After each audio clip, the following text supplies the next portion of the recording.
வணக்கம் and welcome to ஷாந்தா's cakes. இன்றைக்கி வந்து நாங்கள் லீவ்ஸ், அதாவது ரோஸ் லீவ்ஸ் வந்து எப்படி செய்கிறேன்னு பார்க்க போகிறோம். க்ரீன் கலர் ஃபாண்டன்ட் கொஞ்சம் கலர் மிக்ஸ் பண்ணி வச்சுருக்கேன். பாருங்கள், இது வந்து ஒரு லீஃப் கலர். எப்பயும் லீவ்ஸ் செய்கிறப்போ வந்து சில சமயம் நான் பார்த்துருக்கேன், சிலர் ரொம்ப கண்ணை குத்துற மாதிரி கலர் க்ரீன் போடுவாங்க. ஸோ அது வந்து பார்க்குறதுக்கு அவ்வளவு நல்லா இருக்காது. என்னை பார்க்குறதுக்கு அந்த நேச்சுரல் எஃபெக்ட் வரணும்.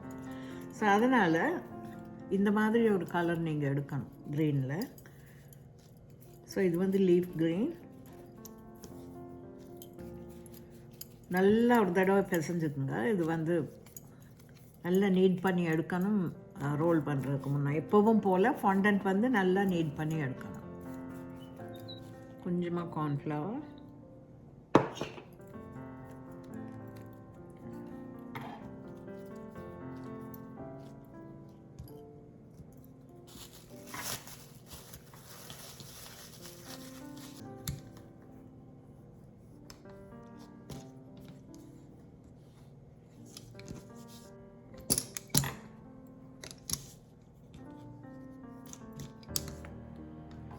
இது அந்த ஃப்ளவர் பெட்டல்ஸ் மாதிரி ரொம்ப தின்னாக ரோல் பண்ண வேண்டிய அவசியம் இல்லை. இப்படி இதை ரோஸ் பெட்டல் கட் பண்ணதை போலவே கட் பண்ணிக்கணும்.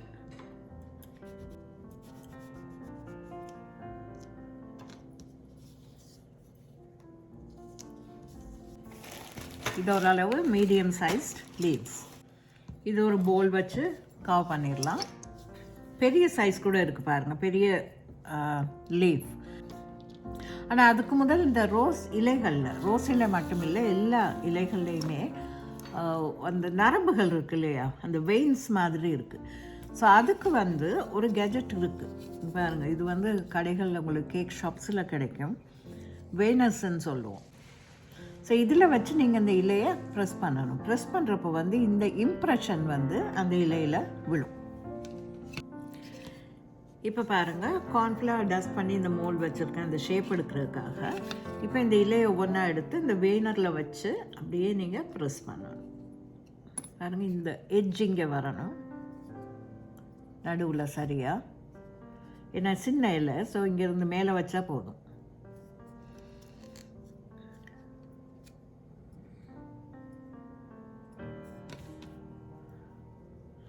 பாருங்கள், இந்த ஷேப் அப்படியே விழுகுது அதில்.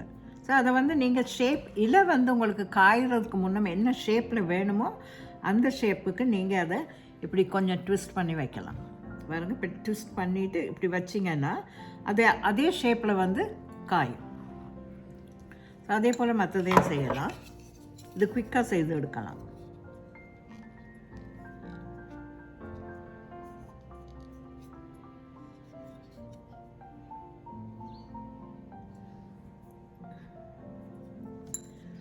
ஒவ்வொரு இலை வந்து ஒவ்வொரு ஷேப்பில் இருக்கிற மாதிரி இருந்தால் நல்லது, பார்க்குறதுக்கு நேச்சுரலாக இருக்கும்.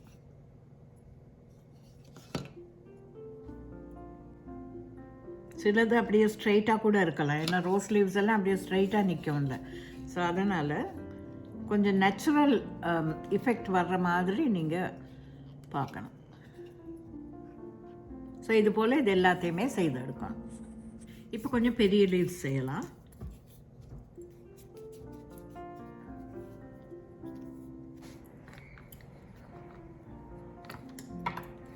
பெரிய கட்டு,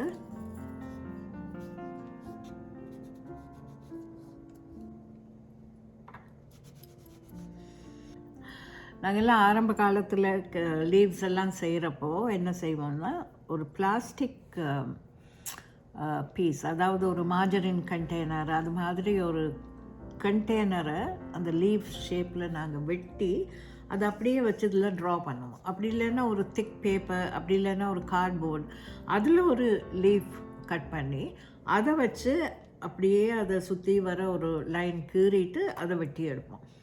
ஸோ இதுதான் அந்த ஓல்டு மெத்தட் ஆக்சுவலி. ஏன்னா அப்போல்லாம் இந்த மாதிரி நாங்கள் நினச்ச உடனே போய் கடையில் எதுவும் வாங்குறதுக்கு எதுவும் இல்லை, கட்டர்ஸோ எதுவுமே அப்போ எங்களுக்கு கிடைக்காது. கிடைச்சதை வச்சு தான் அப்போ நாங்கள் செய்துட்ருந்தோம்.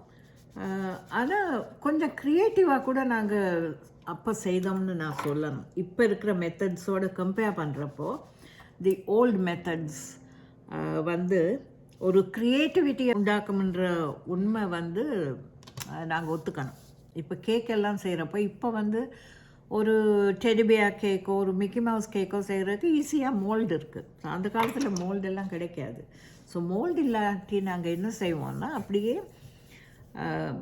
அந்த ஷேப்பை ஒரு பேப்பரில் கீறி நாங்கள் கேக்குக்கு மேலே வச்சு வெட்டி எடுப்போம். அப்படி இல்லைன்னா ஃப்ரீ ஹேண்டாக நிறைய கேக்ஸ் அப்படி தான். நான் ஆரம்பத்தில் பேப்பர் வச்சு தான் வெட்ட ஆரம்பித்தோம். ஆனால் அதுக்கப்புறம் வந்து அது பழக்கத்தில் வந்ததுக்கப்புறம் வந்து மிக்கி மவுஸோ என்ன ஒரு டிசைனோ வெட்டும் போது நாங்கள் வந்து கையாலேயே ஃப்ரீ ஹேண்டாகவே வெட்டுறதுக்கு நாங்கள் பழகிட்டோம். ஏன்னா அந்த கைக்கு அந்த அளவுக்கு பழக்கம் வந்தபடியாக. ஆனால் இப்போ வந்து கேக் செய்கிறவங்களுக்கு everything is it's very easy, எல்லாம் easily available. Even fondant icing கூட இப்போ இதெல்லாம் நான் ஒரு நாளுமே நான் கடையில் வாங்கினதில்லை. எப்போயுமே என்னுடைய ஓன் ஃபாண்டன்ட் நானே தான் செய்து எடுப்பேன். ஸோ இப்போ அப்படி இல்லை, கடையில் போய் ஈஸியாக வாங்கலாம், வாங்கிட்டு வந்து உடனே மிக்ஸ் பண்ணி உடனே நாங்கள் செய்யக்கூடியதாக இருக்குது. அது மட்டும் இல்லை, இப்போ இருக்கிற கேக் டெக்கரேட்டிங்கோட பழைய காலத்து கேக் டெக்கரேட்டிங்கை நீங்கள் ஒப்பிட்டு பார்த்தீங்கன்னா உங்களுக்கு தெரியும் அதில் இருக்கிற வித்தியாசம். ஆரம்ப காலத்தில் செய்த அந்த டெக்கரேஷன் வந்து இட்ஸ் மோர் ஒர்க், ரொம்ப இன்ட்ரிகட் ஒர்க்காக இருக்கும். இப்போ வந்து கேக் டெக்கரேட் பண்ணுறது ரொம்ப ஈஸி. ஏன்னா இப்போ வந்து அப்படியே பிளாஸ்டிக் ஐசிங்கோ ஃபாண்டன்ட் ஐசிங்கை போட்டு கேக்கை கவர் பண்ணிடலாம். அப்படி இல்லைன்னா அப்படியே ஃப்ரெஷ் க்ரீம் எடுத்து கேக்கை கவர் பண்ணிடலாம். ஸோ இதுதான் இப்போத்த மெத்தட்ஸாக இருக்குது. பட் பழைய மெத்தட் வந்து பட்டர் ஐசிங் சாக்லேட் ஐசிங் எல்லாம் செய்து அதை சிரிஞ்சில் போட்டு நாசில் போட்டு நாங்கள் அதை ஸ்குவீஸ் பண்ணி தான் அந்த டிசைன் எடுக்கணும். அந்த சிரிஞ்சை நாங்கள் பல தடவைகள் வந்து கழுவி உபயோகப்படுத்த வேண்டிய ஒரு தேவை இருந்தது அப்போ. ஏன்னா நிறைய இல்லை, இப்போ அப்படி இல்லை. யூஸ் அண்ட் த்ரோ இருக்கிறபடியாக, அந்த வசதி இருக்கிறபடியாக 10 பேக் வாங்கி வச்சாலும் நாங்கள் ஒன்று எடுத்துக்கிட்டே இருக்கலாம். ஸோ இதெல்லாம் தான் இப்போ கேக் செய்கிறவங்களுக்கு நிறைய வசதிகள் இருக்குது. ஓகே, ஸோ இதில் வந்து நான் உங்களுக்கு 2 விதமாக இந்த வேனர்ஸ் வந்து எப்படி செய்யலாம்ன்றது நான் சொல்லித்தர போகிறேன். ஸோ இது பாருங்கள், இதுக்குன்னு கொஞ்சம் கீழே வைக்கலாம் நீங்கள், ஏன்னா இது பெரிய இல்லை.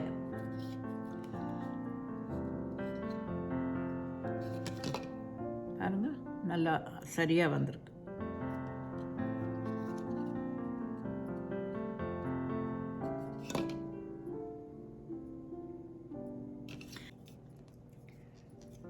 இன்னொரு மெத்தடும் இருக்குது.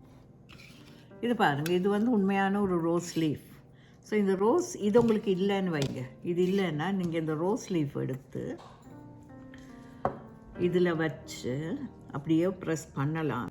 இங்கே பாருங்கள், ஓரளவு அந்த இம்ப்ரெஷன் இதில் விழுந்துருக்கு. இதுவே போதும் ஒரு லீஃபுக்கு.